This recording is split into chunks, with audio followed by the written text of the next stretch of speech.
नमस्कार दर्शक बंधु बढ़िला पीएम किसान केवाईसी अवधि पीएम किसान केवाईसी अपडेट अवधि वृद्धि कले सरकार जानतु डिटेल्स कौन रही संपूर्ण अपडेट जाना ता पूर्व जदि आम चैनल को सब्सक्राइब करना एवं चैनल को सब्सक्राइब कर ऑन नोटिफिकेशन को ऑन कर दिंतु जहाद्वारा आगक यहीपर अपडेट और नोटिफिकेशन सर्वप्रथम पाइपर। पीएम किसान अपडेट अवधि वृद्धि कले सरकार केवाईसी अपडेट अवधि आउ 6 मास वृद्धि कर राज्य सरकार। सीएम किसान हिताधिकारी पीएम किसान केवाईसी अपडेट करें। सीएम किसान 51,54,000 हिताधिकारी सामिल अच्छा। पीएम किसान 34,85,000 हिताधिकारी सामिल अच्छा।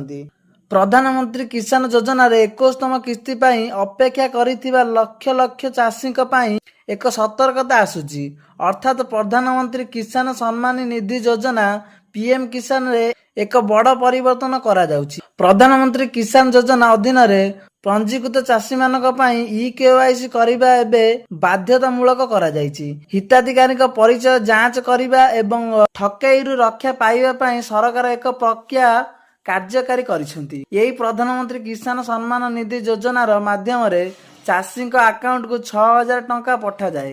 यही समय राज्य लक्ष लक्ष चाषी मध्य आलोचना चली जे एथर केंद्र सरकार प्रधानमंत्री किसान योजना रे 21तम किस्ती केबे जारी कराइबे अर्थात चाषी अकाउंट को 2,000 टंका केबे आसीबो। गत थर प्रधानमंत्री नरेंद्र मोदी 2 अगस्त 2025 रे वाराणसी चाषी अकाउंट को सड़क 2,000 टंका पठाइथिले।